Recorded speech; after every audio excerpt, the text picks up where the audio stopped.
All right, let's move to the third and final question from Eli.D, who writes, Statist Jim, who you'll remember was interviewing. Yes. Statist Jim missed the obvious question when they asked, would you agree to not use the government to control other people if, in return, the other people wouldn't use the government to control you? Statist Jim said yes. Here's what I would ask.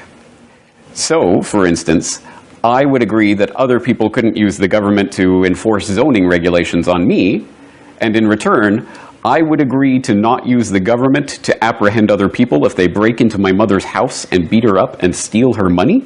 Is that what you're asking? Oh, okay. It took me a minute to figure out it's the actual meaning of it. Yeah. The only thing anybody ever wants government for is to do things they don't have the right to do themselves. Yep. Some people pretend otherwise when they say, well, I only want government to defend the innocent, which I have the right to do myself, so I can hire somebody else to do it. So far, that makes sense.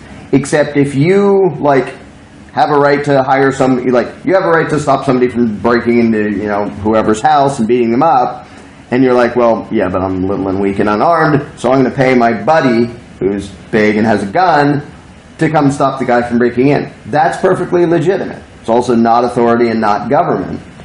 Because the notion of authority is there are a specific group of people that have special rights. The government version of protection is never purely defensive. Because it starts with, you all have to pay for that guy to protect you.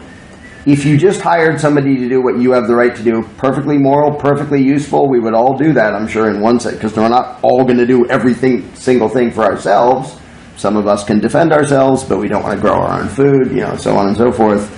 But the notion that there can be a purely defensive government comes from not looking at what government is. It's like saying, I only want carjackers who just protect us from thieves. It's like, well, it would be nice to have people who protect us from thieves, but by definition, they're not carjackers. If you only want a government that protects individual rights, you do not want a government.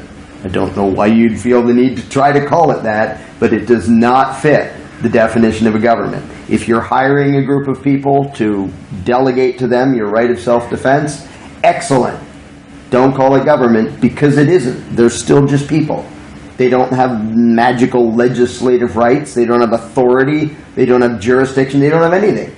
They have exactly what you have. You just paid them to do a thing just like you pay someone to mow your lawn or something. They're not government. There is no such thing as a purely defensive government, and there's no such thing as a moral government. Because if it doesn't commit violent aggression, it literally doesn't fit the definition of government. Right, and it's the difference between saying, do you have the moral right to hire somebody to do something you're morally allowed to do, and when you ask the government to do something, what are they actually doing? They're actually stealing from everybody by force first. They're stealing from all your neighbors. Do you have a right to go steal from your neighbor by force and then use that money to hire somebody to defend your grandma? Well, no. And that's what using government is, because government is all based on theft by force, and so that's why it's inherently illegitimate and immoral. Government, if it's not based on theft, it isn't a government. If it's all voluntary, it's just an organization. We have words for that: community, organization, committee. All that stuff is voluntary. Once it becomes not based on theft, it becomes not a government. And quickly, this sort of even ties in with the first thing when it comes to responsibility, because one of the things is, okay, we caught this psycho, he's been breaking in, we caught him, we all know he did it, tons of witnesses, and he even admits it, and it's like, heck with you. All right, we have him captive, right now he's not hurting anybody, what do we do about it? The annoying, inconvenient, responsible thing is, what do I feel justified myself in doing about it? And it's uncomfortable, and it should be. Like, this is a human being. We don't just want to whack his head off if he stole a candy bar, but we don't want to just let him go and make, we have to do the uncomfortable thing of figuring out, what would I do? And the person next to me goes, well, what do I feel justified in? And you have to come up with these uncomfortable decisions, which is why people want to think like children and say, dial 911, let them do it. Don't make me have to be a grown-up. And they don't realize that in giving away their responsibility, they empower a thief way worse than the guy that you're wondering what to do with. And so it's one of those things, it's why so many people want government and authority, because it's a get-out-of-responsibility-free card. And that's what they actually want it for. And I'll quickly throw in, a couple times I've done a little group exercise where I have people, anarchists and statists and, different areas of the political spectrum, and say, imagine we're on a desert island somewhere. We just got shipwrecked here, and we're it, and we're trying to figure out, how to get along and stuff, and, there's resources and fresh water, so we're not dead in 3 days. And we catch one of our own, like, beating people up or stealing their stuff. What do we do?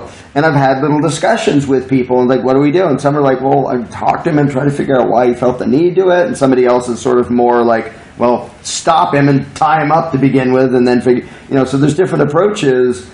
Every single one of the approaches is better than the government approach. And after I let people give their suggestions, I say, how about this? I'm going to rob all of you and build a cage and put him in it.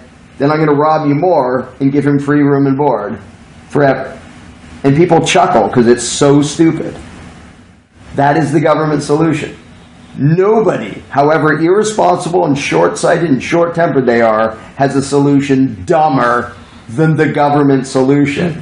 So that even people who haven't thought about it before, and I do these little groups, and it's the first time they've even thought about it, they still come up with something 100 times better than government. And of course, we can do better than that if you ponder it a little bit longer. But when people suddenly are stuck in the position of having to be responsible, because in that scenario, there's no 911 to call. It's like, well, gee, and then they have to think about it, and then they invariably come up with something better than government. It's just most people don't like to have to think about stuff, and again, they want the irresponsibility crutch of let authority handle it, because that's what they've been trained. They're trained in the schoolroom to do that. They're trained at home by most parents. They're trained by the media. Don't take the law into your own hands. You call 911. Blah, blah, blah. Don't be a grown-up. Don't be responsible. Don't actually be the change you want to see in the world. Be the whiny twit who calls the cops, and they show up and shoot your dog. So it takes responsibility in thinking about stuff to actually be a responsible grown-up and make the world what it's supposed to be. If we're all a bunch of children hoping a master is going to make things what it should be, it's not going to work. I think it's worth pointing out, too, that in the scenario where all those, statists and liberty lovers all together had to think from the context of we're stranded on an island, so there isn't a government there, not a single person in that experiment ever thinks to come up with, let's form a government on this island. Yeah. A couple of us should just rob from the rest of us by force. You have to give up all a chunk of your coconuts and leaves every day, and then we're going to redistribute it.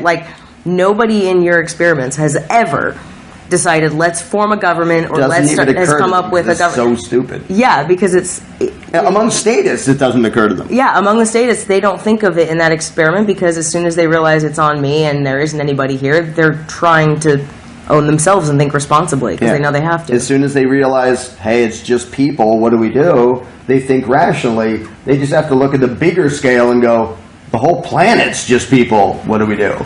Instead of, let's imagine this artificial authority and have it fix everything, which does not end well. No.